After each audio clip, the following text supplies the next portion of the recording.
So I went ahead and tried the penetration test again today and did not penetrate. It was even worse penetration. And I'm on a 50-pound Turkish horse bow from Alibow. So I use these two arrows, which you see here. One of them's a brass tip. The other one is the bodkin tip, needlepoint bodkin tip, in which I've had to file down because the tip bent over a little bit. And so I had to file a lot of material off. It's probably about 140 grain projectile. I have to get me a scale and weigh these out to be more accurate on the description. One of them's a Santa Lita Dragon 10. The other one is a came in my Keonakai 54-inch laminated recurve bow. It weighs less than a pound. So as I said, I use the Turkish horse bow I have here.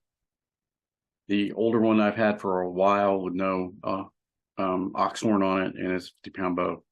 So it's probably a little less than that. I've had it for a while. I've used it quite a bit in the early stages of having it. So it probably doesn't have 50 pounds anymore. It's probably more in between 40 and 45. So they will weaken a little bit as you go. These composite bows or these Turkish horse bows with a lot of leather around them. And they work really great. You can't say enough good about them. I've not had any broken strings yet. I've not had any broken limbs yet. So eventually that'll happen, but I'm not looking forward to it. But nonetheless, you're going to get another one after that. So it just depends on what happens. I'll probably get me some new strings.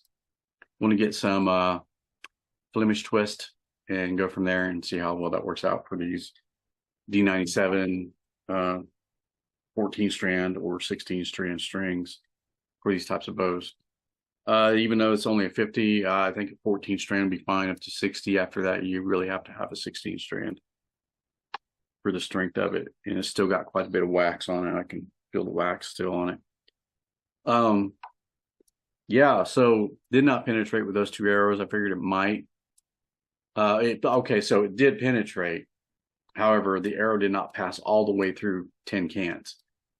So that is something I'm going to have to redo with new cans. I put 3 holes in those. I did the initial one and it did a lot better. But the other arrows did not do as good. And I kind of figured with the low profile fletchings on this guy, it would have penetrated a lot deeper and gone all the way through. So that's why I had all the safety protocols up to catch it. If it did, it did not. And the same with the 290 spine Santa Lita Dragon 10 arrows.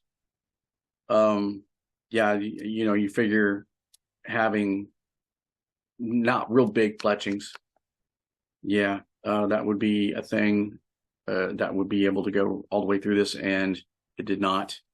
So I had to maneuver that out. So go ahead and check that out after I get finished talking. You'll see exactly what happened from 2 different angles, hopefully.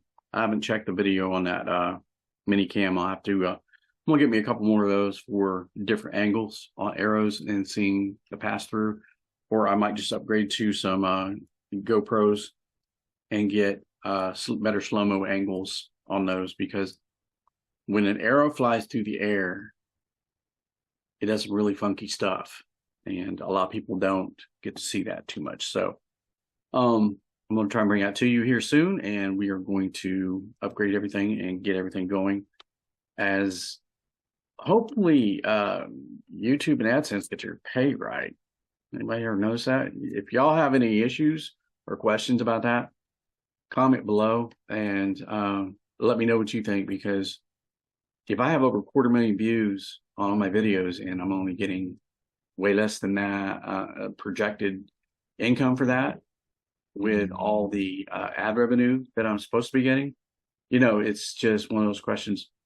You're like, even though you subtract, I do math, I subtract the 45% that YouTube takes, still nowhere near. So yeah, I'll probably have another 250,000 views in the next month or two, or if not 1 million views with all the promotions that I've got going on. So it's working its way up there, and then hopefully things get corrected. So YouTube, check it out.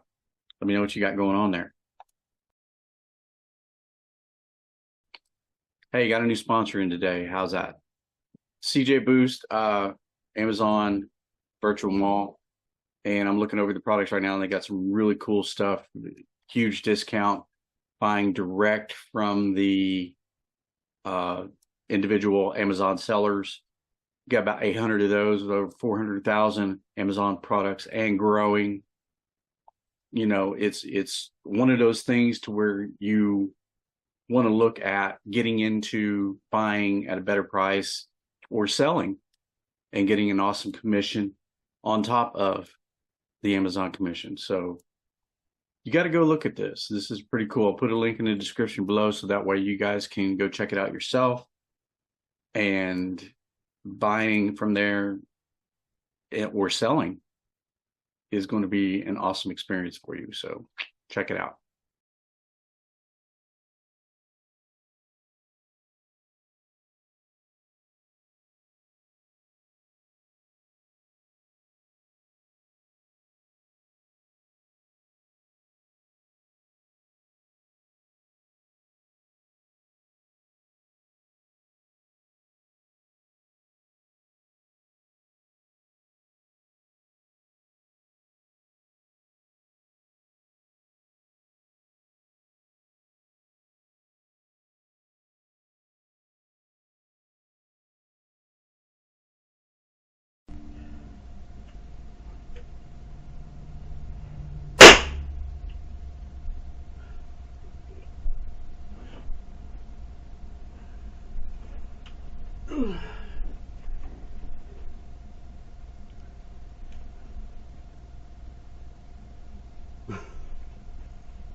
It did not pass through.